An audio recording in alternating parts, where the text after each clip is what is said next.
If you want to create a cute razored bob like this, keep watching. Starting off, I like to use an oil-based cutting agent, and I apply this to damp hair. This will add a little bit of weight to the hair and seal up the cuticle more to help the razor glide and prevent pulling. Now I'm just combing the hair to make sure the product's evenly dispersed. My first section is going to be at the crown. I use the comb to locate my pivot point because we'll be using a radial parting and pivoting off of this later. Even though your client can't see the sectioning, it's important that you keep it clean and balanced because the other clients might be watching.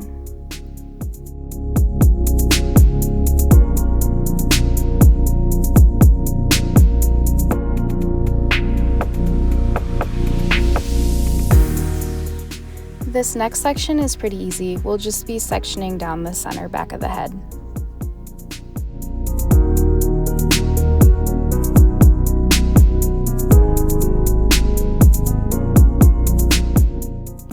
Our third section will be a fringe, so I'm taking our part from mid-recession to recession. This is something where it could be low recession depending on your client's hairline.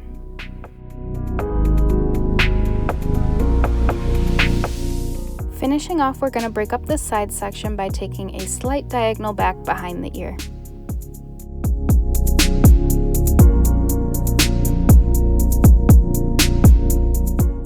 Just to recap so you can see the sectioning again, we have the fringe, the sides, the back, and then the top.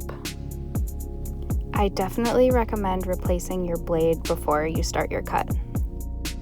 This is the heel and this is the toe. The guarded side should always be against the hair.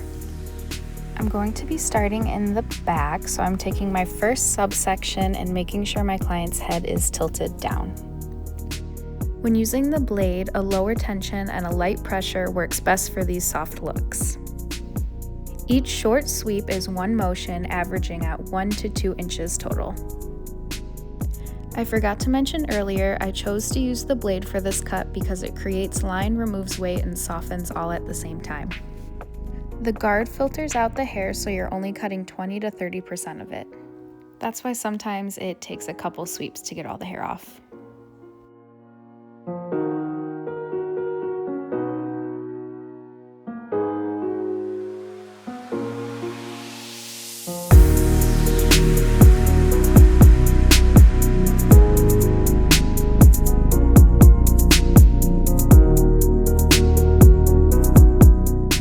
Notice I grabbed the spray bottle so I can maintain a consistent saturation throughout the haircut. I also don't want the razor to snag on any dry spots or shred the cuticle. I'm just going to finish working my way up this portion of the head using 1-inch subsections.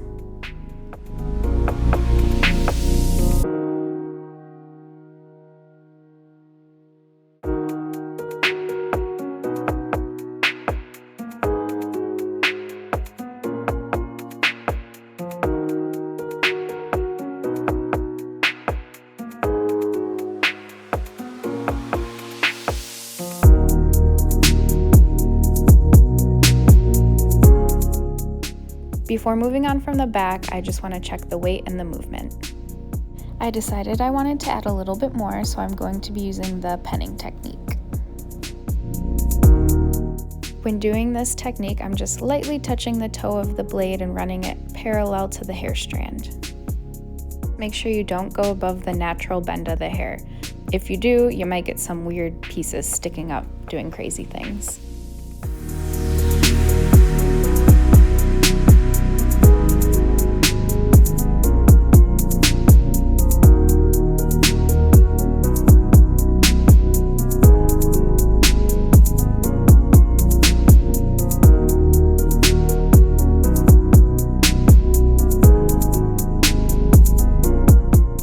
Moving on to the side, we're going to take our first diagonal back section.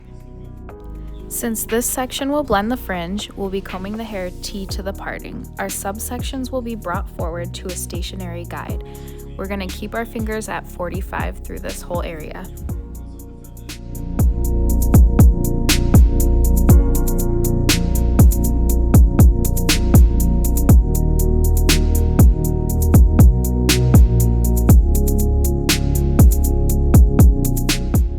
Once the guide is cut, I like to kind of play around with it and show the client where everything will fall if it just dries. And if we want to go shorter, we'll do so before moving forward with the rest of the section.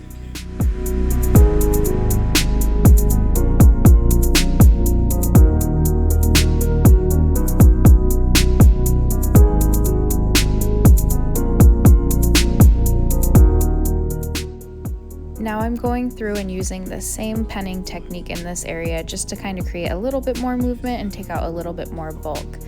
Be careful around the ear though, because the density is different there and you don't want to create any weird holes.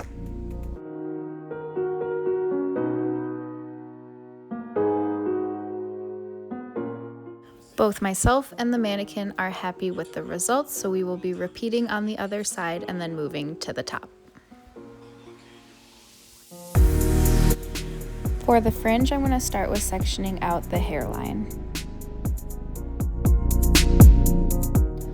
I'm going to be using diagonal backs until I run out of hair and over directing those subsections forward. This first section is actually not my guide. I'm going to be doing a disconnect, so these are going to be a little bit shorter, and then the second section I'm going to lay over and create my guide from there. That'll just add a little bit of volume and movement from the underneath.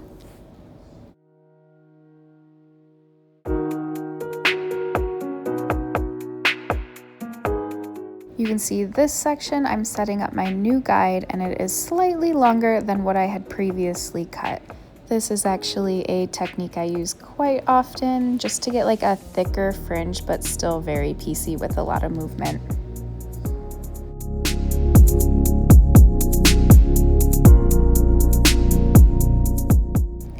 Before moving on to the last section, I just want to use the penning technique one more time just to create a little bit more movement and take out a little bit more of that bulk.